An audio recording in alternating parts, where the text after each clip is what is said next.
Hello दोस्तों, नमस्कार। उम्मीद करता हूँ आप सब अच्छे होंगे। एक बार फिर से हमारे यूट्यूब चैनल में आप सभी का स्वागत है। आज हम बात करने वाले हैं एमएस ऑफिस 2021 एमएस एक्सेल के बारे में। इस वीडियो में बात करेंगे, ये जो टैब है हमारे, इन सबको कवर करेंगे इस वीडियो में। Formula tab, data, review, view, help, इन सब के बारे में आज हम बात करेंगे। इससे पहले वीडियो में हमने बात करी थी पेज लेआउट के बारे में। अगर आपको इसके बारे में कोई जानकारी चाहिए तो हमारी पुरानी वीडियो को देख सकते हैं। चलिए स्टार्ट करते हैं। तो सबसे पहले देखेंगे कि जैसे फॉर्मूला टैब पे क्लिक करेंगे तो यहाँ पे क्या है कि पूरा फॉर्मूला का ही पैटर्न है इसमें। पूरा फॉर्मूला का ही पैटर्न है। आप फंक्शन इंसर्ट का देखेंगे तो फंक्शन इंसर्ट में क्या होता है कि आपको कोई फॉर्मूला लगाना है और उस फॉर्मूला को इंसर्ट करना है। एक डाटा ओपन करता हूँ फिर बताता हूँ। जैसे ये डाटा है।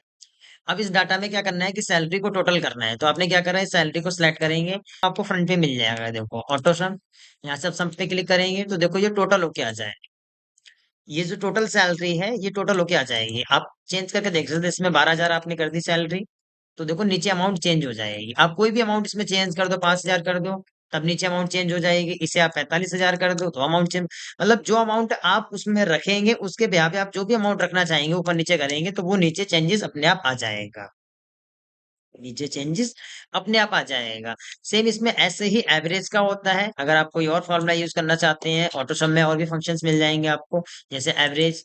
तो ये एवरेज निकल के आ जाएगा कि अब एवरेज क्या होता है। मान लिया ये एम्प्लॉय हमारे पास है और इनमें हमने जो सैलरी दी हुई है, कितने एम्प्लॉय हैं काउंट कर लेते हैं।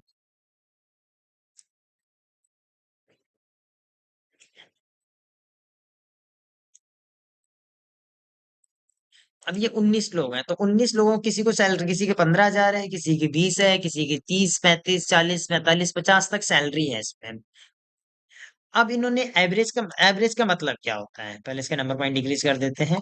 एवरेज का मतलब होता है कि ये जो टोटल सैलरी करी है, ये जो टोटल सैलरी है 5,24,000। तो ये 5,24,000 अगर हम 19 लोगों को देते हैं तो पर पर्सन पे कितनी सैलरी जाएगी। उसके लिए आप नॉर्मल डिवाइड का फॉर्मूला भी लगा सकते हैं। इक्वल टू सैलरी सेलेक्ट करेंगे, डिवाइड बाय कितने, 19। ये देखो, ये सैलरी निकल के आएगी। आप इसके नंबर पॉइंट को डिक्रीज करें, देखो सेम अमाउंट आ गई। तो एवरेज का मतलब होता है कि जो आप एक, चाहे एवरेज करके लगा ले, चाहे वो जो जितने लोग हो उसके हिसाब से आप डिवाइड करके फॉर्मूला लगा सकते हैं। क्योंकि एवरेज का मतलब भी होता है भाई पर पर्सन को कितने का एवरेज जा रहा है। 5,24,000 सैलरी दे रहे हैं तो पर पर्सन को कितनी सैलरी जानी चाहिए, 27,579 रुपए, 27,579। ये सैलरी पर पर्सन की जानी चाहिए। जबकि इसमें जो सैलरी है वो अलग अलग है कि किसी की 12,000, किसी की 15,000, किसी की 20,000। इस हिसाब से इसमें सैलरी है। आगे बढ़ते हैं, इसमें और भी फॉर्मूले मिल जाएंगे। आपको काउंट नंबर करना है, मैक्सिमम मिनिमम निकालना है। अब आपको मैक्सिमम निकालना है तो आप क्या करेंगे, इसको सिलेक्ट करेंगे और मैक्सिमम निकाल लो। मिनिमम निकालना है, मिनिमम निकाल सकते हैं। और नंबर काउंट करना है तो वो भी कर सकते हैं। देखो अब इसमें 21 लोग दिखा रहे हैं। 21 लोग दिखा रहे हैं क्योंकि इन्होंने किस कहाँ तक का काउंट करा है। ये देखो यहाँ तक की अमाउंट को काउंट काउंट करा हुआ है इसने, तो 21 लोग दिखा रहे हैं। आप देखेंगे ये फॉर्मूला बार है। ये फॉर्मूला बार है, इसमें सारे फॉर्मूले शो होते हैं। कुछ भी आप टाइप करेंगे, आप सैलरी लिखी वो भी शो हो जाएगी, किसी का नाम, डिपार्टमेंट कुछ भी लिखेंगे, सीरियल नंबर वगैरह, नेम, डेजिग्नेशन, सिटी, दिस सारी चीजें इसमें शो हो जाती हैं। तो आप देखेंगे ये जो है सैलरी 5,24,000 ये टोटल है। इसके बाद एवरेज देखेंगे 27,000 है। फिर मैक्सिमम सैलरी, इसमें सबसे ज्यादा सैलरी है 45,000 और मिनिमम सैलरी है 15,000। मतलब 15,000 से कम किसी की सैलरी नहीं है। आप इसमें टाइप कर दो 11,500, तो देखो मिनिमम चेंज हो गया 11,500। अब सेम ऐसे मैक्सिमम आपने कर दी 52,000, तो देखो मैक्सिमम बढ़ गई, मिनिमम कम होगी, मैक्सिमम बढ़ गई। मतलब जितनी ज्यादा सैलरी होगी वो एक बार आप फॉर्मूला लगाएंगे उसके बाद अपने आप ही ले लेगा ये। किसी भी चीज का हो, चाहे minimum, maximum, total, plus, minus, कुछ भी हो, सबका ये फॉर्मूला अपने आप ले लेगा। एक बार आपको लगाना है, उसके बाद आपको जो भी ऊपर चेंजेस करना है वो आप ऊपर चेंजेस करके से कर सकते हैं। चलिए आगे बढ़ते हैं। तो इसी तरीके से आपको इसमें recently use, financial formula, logical, tax, date, time, ये सारी चीजें फॉर्मूले मिल जाएंगे। इन फॉर्मूले के बेसिस पे आपको अलग अलग फॉर्मूले में अलग अलग वीडियोस मिल जाएगी। फॉर्मूला बार में ज्यादातर आप किसी भी लाइन में देखेंगे तो सब में फॉर्मूले ही मिलेंगे। आगे बढ़ते हैं डाटा में। तो डाटा में क्या है, डाटा में जैसे अभी अगर आप आउटलाइन की बात करेंगे तो इसमें सब टोटल है, ग्रुप, अनग्रुप है, अगर आप डाटा टूल्स के बारे में बात करेंगे तो उसमें डाटा वैलिडेशन है, मतलब बहुत सारे फंक्शंस आपको इसके अंदर मिल जाएंगे। इन सब में आपको कोई ना कोई कंडीशन से कोई ना कोई फॉर्मूला लगाने हैं। तो डाटा जो है उसके में बात करें, सबसे पहले बात करते हैं फिल्टर की। फिल्टर क्या है? अब जैसे हमने इस रेंज को सिलेक्ट करा, सिलेक्ट करेंगे और फिल्टर में जाके यहाँ से देखें, जैसे आप फिल्टर पे क्लिक करेंगे तो देखो यहाँ पे भी फिल्टर बन के आ गया।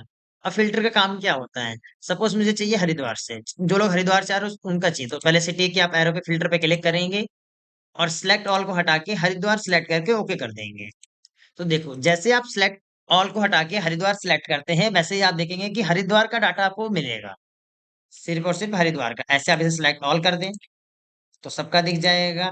आप डिपार्टमेंट में चाहते हैं कि आपको सिर्फ फाइनेंस डिपार्टमेंट का डाटा मिले तो आप फाइनेंस सिलेक्ट करेंगे और ओके कर देंगे, तो देखो ये डाटा आ जाएगा।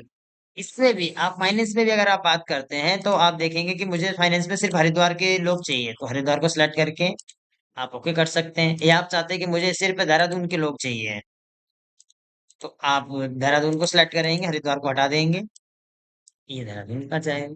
तो इस तरीके से आप फिल्टर का यूज कर सकते हैं। उसके बाद अगर आप फिल्टर के साथ साथ शॉर्ट का भी यूज करना चाहते हैं, जैसे शॉर्ट जो होता है वो ज्यादातर नेम के केसेस पे रहता है, नेम और ओके कर देंगे तो देखो नेम और ओके कर देंगे तो देखो नेम अपने बेसिस पे ले लेगा, पहले ए फिर बी, इस तरीके से ले लेगा। और सेम ऐसे आप इसे वापस फिल्टर करना चाहते हो तो वापस कर सकते हैं। तो इस तरीके से आप फिल्टर वगैरह का यूज कर सकते हैं। बाकी आपको टॉपिक वाइज तो वीडियो मिल ही जाएगी। इसके बाद बात करते हैं रिव्यू की। रिव्यू में क्या है, अगर आपको अपने डॉक्यूमेंट में लॉक करना है या कमेंट वगैरह देना है तो दे सकते हैं। जैसे आपको इस लाइन में कोई कमेंट देना है, ये है बबीता, इसमें कोई कमेंट देना है, आप कमेंट लिख सकते हैं जैसे बबीता ऑफिसर और सेंड कर। तो जैसे आप यहाँ पे कर्सर पहुंचाएंगे अपना तो देखो यहाँ पे ये दिखा देगा। किसी और पे जाएंगे तो कुछ नहीं दिखाएगा, जैसे आप यहाँ पे कर्सर पहुंचाएंगे वैसे ये ऑफिसर दिखा देगा। रिव्यू में क्या है कि अपने डॉक्यूमेंट को पासवर्ड वगैरह लगा सकते हैं। रिव्यू में अपना पासवर्ड, अगर आपको डॉक्यूमेंट में पासवर्ड लगाना है या सीट में लगाना है तो आप इसमें पासवर्ड लगा सकते हैं। इसके बाद व्यू की बात करते हैं। व्यू में क्या है कि अपने डॉक्यूमेंट को किस तरीके से शो कर रहे हैं, यहाँ पे देखेंगे वर्कबुक व्यू, कि अपनी वर्कबुक को किस टाइप में शो करना चाहते हैं। अभी नॉर्मल में है, अगर पेज ब्रेक प्रीव्यू देखना चाहेंगे तो कुछ इस तरीके से आपके डॉक्यूमेंट्स हो। इसमें क्या होता है, जितने डॉक्यूमेंट में आपने टाइप कर रखा है सिर्फ उतनी डॉक्यूमेंट आपको पेज वन के नाम से शो हो जाएगी, बाकी की डॉक्यूमेंट शो नहीं होगी। बाकी तो ये ब्लैंक शीट दिखाएगा, पर कॉलम बने हुए होते हैं, कॉलम बने हुए होते हैं। चलिए नॉर्मल कर देते हैं। अब बात ये है पेज लेआउट के बेसिस पे। पेज लेआउट में कैसे आप क्लिक करेंगे तो देखो कुछ इस तरीके से शो करेगा।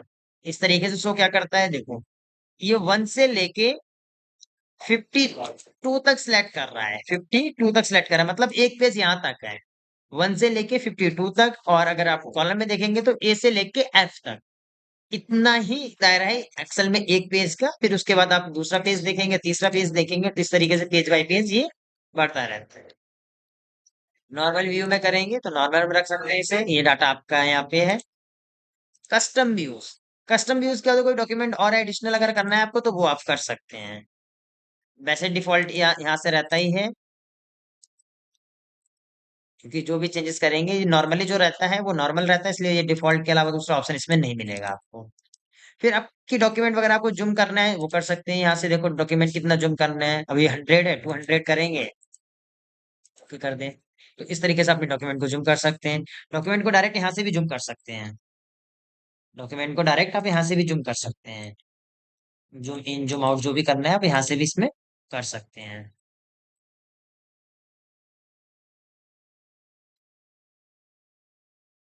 ये देखो, ये सिलेक्शन एरिया को जूम करेगा, ये नॉर्मल है, और आप इसे 100 करके ओके कर दें। जो आप हमारा नॉर्मल साइज था वो नॉर्मल साइज आ गया है। स्विच विंडो, कौन सी बुक ओपन करना चाहते हैं, बुक वन, बुक टू, जो बुक ओपन करना चाहते हैं वो बुक ओपन हो जाएगी। जो बुक यहाँ से ओपन रहती है उसके हिसाब से बता रहा है, जैसे ये बुक वन है। हाँ ये देखो बुक बुक वन है, और अब इस स्विच विंडो में जाके बुक टू कर सकते हैं, तो ये है बुक टू में कुछ भी नहीं है। तो बुक वन ओपन करते हैं दोबारा से। अगर जैसे कोई चीज आपको हाइड करनी है, कोई चीज हाइड करनी है, ये लो ये पूरी सीट ही हाइड हो गई, ये जो पूरी बुक थी वो पूरी बुक हाइड हो। अब अगर उस बुक वन को ओपन भी कर लेते हैं आप, फिलहाल यहाँ तो नहीं है। चलिए इसमें चल के बुक वन ओपन करते हैं, ये रही।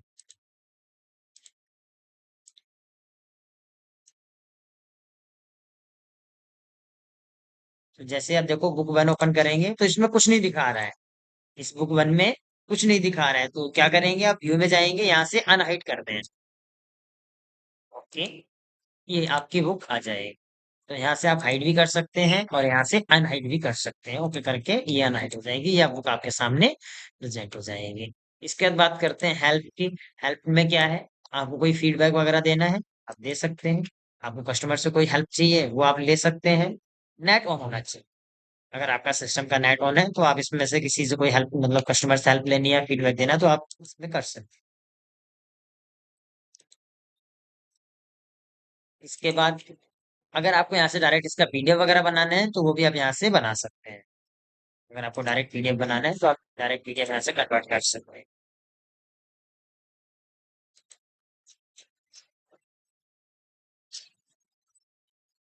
उम्मीद करता हूँ ये वीडियो आपको समझ में आएगी, टॉपिक्स क्लियर होंगे सारे। बाकी फॉर्मूला बार में जो भी फॉर्मूला है उन पे आपको एक एक करके वीडियोस मिलती रहेगी।